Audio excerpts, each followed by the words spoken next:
Alors, on s'intéresse toujours à la résistance électrique, mais cette fois-ci, on va voir quelle est son influence lorsqu'on la place dans un circuit électrique. Alors, on va voir quelle est l'influence de la valeur de la résistance sur l'intensité du courant quand on l'insère dans un circuit électrique. Donc là, on a réalisé un circuit électrique qui comporte une pile, un interrupteur, un ampèremètre, donc qui mesure l'intensité du courant qui traverse le circuit. Et ici, on a un rhéostat. Alors, un rhéostat, en fait, c'est un appareil qui permet de faire varier la résistance. Donc, on peut faire augmenter ou diminuer la valeur de la résistance. Donc, ici, au départ, la résistance est de 21 ohms. L'intensité du courant est de l'ordre de 200 mA, puisqu'on est ici, on est sur le calibre 200M. Lorsque j'augmente la valeur de la résistance, on voit que l'intensité du courant diminue. Inversement, si je diminue la valeur de la résistance, l'intensité du courant augmente. Donc plus la résistance est grande dans un circuit, plus l'intensité est petite. Inversement, plus la résistance est faible, plus l'intensité est grande dans le circuit. Une résistance électrique permet donc de diminuer l'intensité du courant dans un circuit. Donc on vient de voir que la résistance avait une influence sur l'intensité du courant.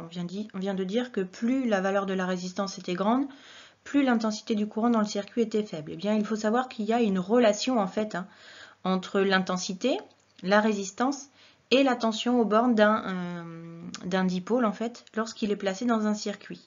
Alors, cette relation de proportionnalité, c'est ce qu'on appelle la loi d'Ohm, en hommage à Monsieur Ohm en fait, qui découvre cela. Donc on peut la noter de cette façon-là, I égale U sur R, ou bien U égale R fois I et R égale U sur I.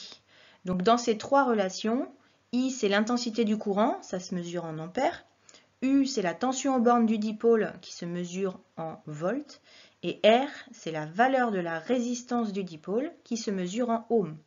Alors en fait, à quoi sert cette relation ?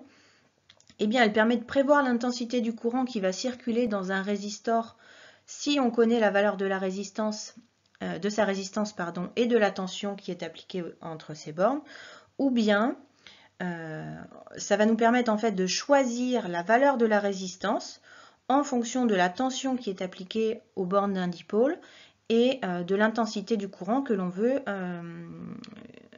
dans le circuit. Alors, on va appliquer ici, donc, dans un exemple, on va appliquer cette relation. L'énoncé donc est à gauche. On vous dit, dans le circuit suivant, le résistor de résistance 200 ohms a une tension entre ses bornes de 5,5 volts. On veut connaître l'intensité du courant qui traverse le circuit. Et bien, pour cela, on utilise donc la loi d'Ohm, que l'on note I égale U sur R. Donc, les données de l'exercice, eh bien, on connaît U, la tension aux bornes du résistor qui est de 5,5 volts, et R, la valeur de sa résistance qui est de 200 ohms. Il suffit donc d'appliquer. L'intensité du courant sera égale à 5,5 divisé par 200, c'est-à-dire 0,0275 ampères ou 27,5 milliampères. Je vous rappelle que pour passer des ampères aux milliampères, on multiplie par 1000.